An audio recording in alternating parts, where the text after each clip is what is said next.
Hello, welcome to a quick DaVinci Resolve tutorial for beginners. This is the Project Manager window, which should be the first window that you see when you open up Resolve. It's where you manage your projects. So you can import and export a project by right-clicking on it.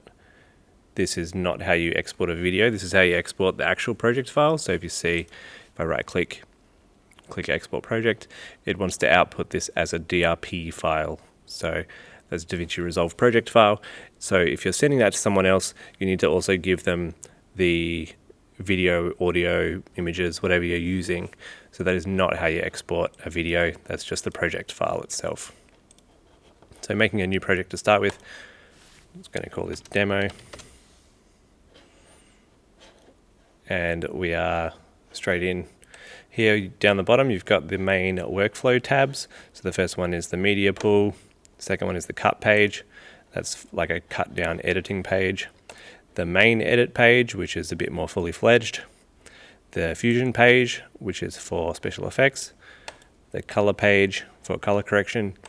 Audio page, or Fairlight as it's called, is for audio correction. And deliver for exporting as a video. So you've got lots of formats up here. Or you could also output audio. So straight to the edit page, which is where we're going to spend most of our time. We're going to import our footage over here. So you've got, this is the media pool. First of all, you've got all these buttons up the top here to turn your panels on and off. So you can play around with those. There's also some more over here. We'll learn what they are as we go. So first of all, we need media pool turned on, and I like to have effects turned on. So we're going to drag some footage in. Now it's important to have your footage always in a set folder. So in this case, I've got them in my demo edit folder, and I've got some audio in here, and I've got some footage in here. Now if I drag these two folders, I just highlight them both. If I drag them to this window, it'll put everything in one folder. Let's see what that does. This is asking me if I want to change my frame rate for my project to match the footage that I'm dragging in. I'm going to say change.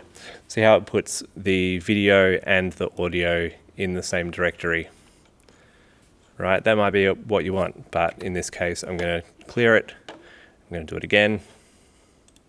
And this time I'm going to drag it to this left-hand side here. And you see that time it kept the folders. So if you're dragging in multiple folders, like a folder structure of lots of different files, put them in the left side here and that'll keep that structure. So you can change this to thumbnails to see your clips. We can double click on a clip to preview it. We can click in this little preview window here and drag across. We can press spacebar to play it, spacebar to pause. And you've got this little window viewer thing up here, this little rectangle. That is the split dual viewer mode, or you can have a single viewer mode if you are just going to preview one thing at a time. So the way you'll see how this works, if I drop a clip in, I can now see my timeline down here. And if I want to preview a different clip, I have to double click on it. And now I'm previewing a clip over here. But they're in the same window. So now I'm on my timeline again. But if I want to see both at the same time, I can click this little button and now I can see both. So this is previewing my clips up here and this is my timeline on the right.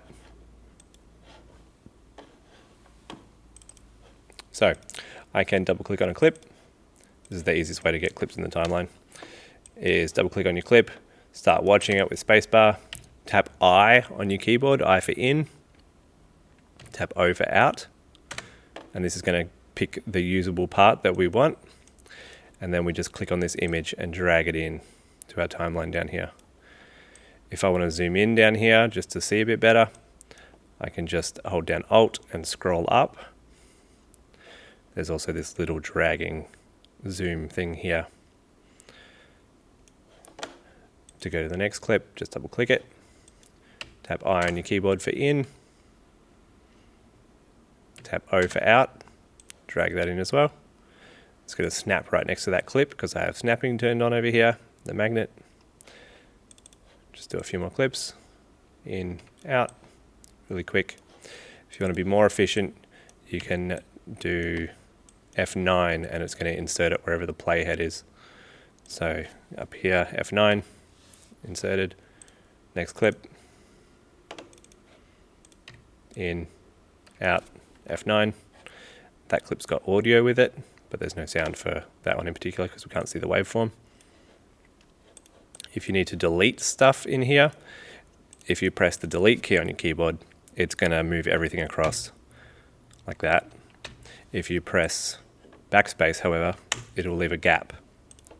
Something to be mindful of. If you've got lots of stuff to the right, it might stuff it up if you press delete instead of backspace.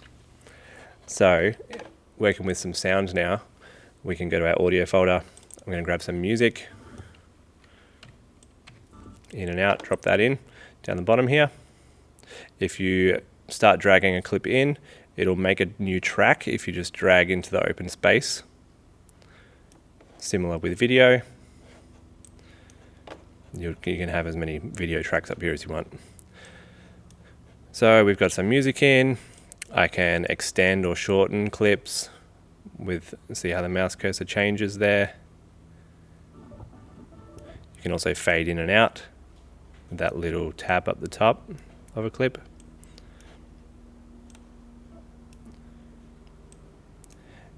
And we can also add in a voiceover that I've already got here.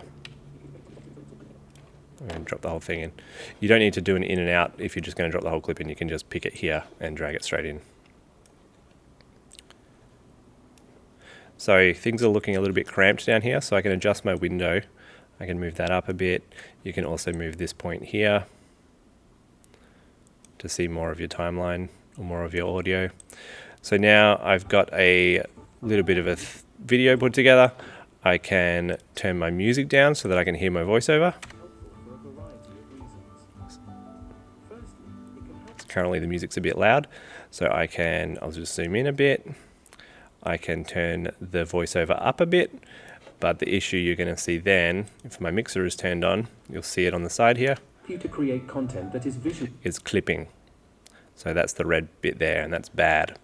So you generally don't want stuff to clip. You want to turn it up far enough that it would be loud without clipping. Even that's still too loud. So a quick way to do that is just to right click on the clip and go normalize, and that's basically going to turn everything up. If you say 0, it's going to turn it up to the maximum it can be without clipping. Firstly, it can help you to create content that is visually So now the music's actually clipping. appealing and engaging, whether you're producing. So this little white line, if we drag that, that turns clips up or down. The other way to do that is to click on Inspector, and here you've got controls for that clip. Similar with video, you can adjust things like the zoom, the position, rotation. You can also click on this little square here and adjust a clip that way. If you click with the scroll wheel and drag in your timeline, you can move around, move across, up and down, whatever.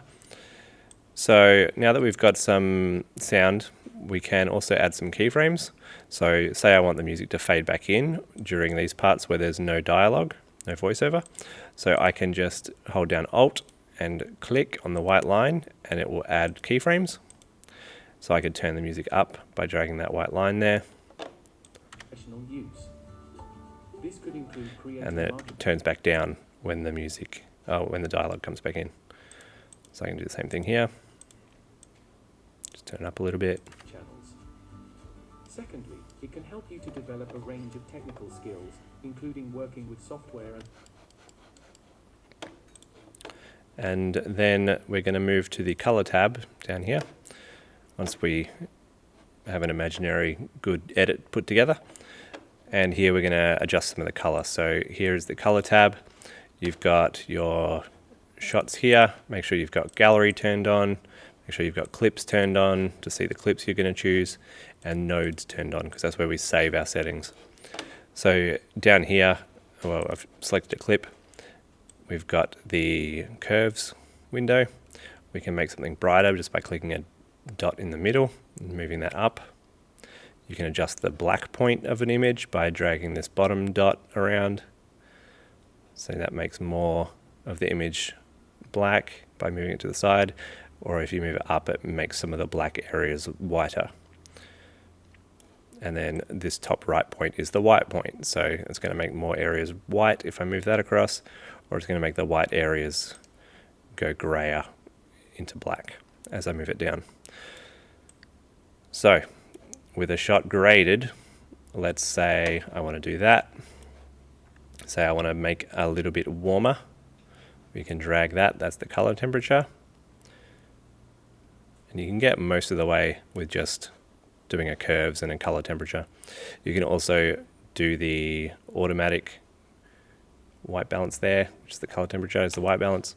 Click on the little eyedropper and click on something that should be white in the picture. So in this case, something on the screen is going to be white. I'm going to click on the little white bit on the display, and that will automatically do the temperature and the tint for me. So with that done, I can save this color grade, right click it, press grab still, saved it over here. I can click on my next clip. I just want to apply that same color grade to it. So I can right click it and apply grade. And that's done it.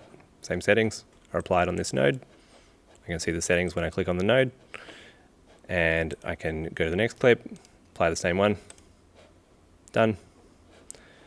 And the last one, apply grade. The other quick way to do it is you can click with the scroll wheel and that will also apply it. Okay, so you click on your clip and then you click with the scroll wheel on the grade that you want to use. All right, with it colored, we can go to the sound tab, Fairlight. We could play around in here if we wanted, just fixing stuff up, adding more keyframes. Maybe I'll do another little fade up there. Variety of reasons. Firstly, it can help you. You can pop out the viewer by clicking on that little pop in and out thing over there. This is resizable too.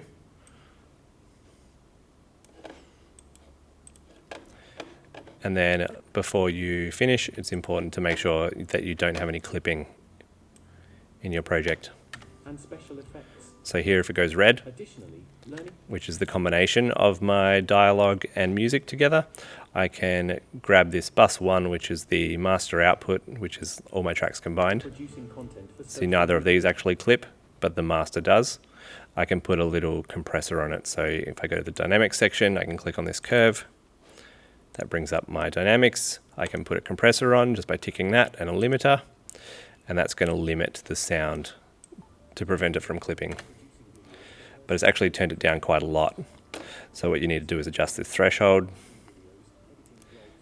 and this threshold here. social media channels. I like to have that at -1-ish. Range of technical skills, including working with software and hardware, graphics, and special effects. Additionally, And you can see where it's compressing because it gives you the little dancing dots. could include creating marketing videos. So it's turning everything that's about that loud is coming down a bit. Social media channels. And you can see how much it's reducing it there. It can help you to develop a range of technical skills, including working with software and hardware, graphics, and special effects. And that's cool. Now we're going to export it. Go to the rocket down here. We can export with YouTube quality, just to pick a preset.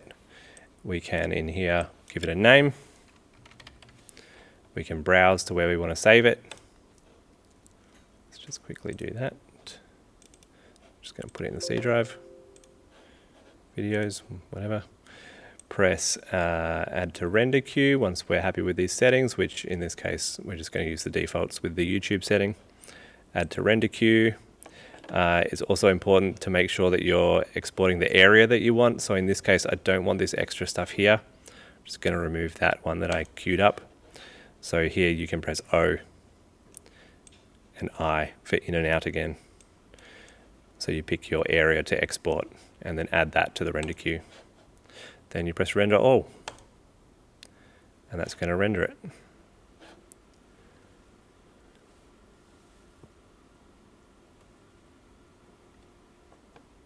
And that's done. The other quick way to export is press File, Quick Export. Now we have to be back on the edit page, I think. Yep, on the edit page, File, and then Quick Export. And that's going to bring this up. We can press YouTube again. We We can press export. You can also publish straight to YouTube if you wanted to. We're just going to press export and it will ask us where we want to save it. And that's it, and that'll export there.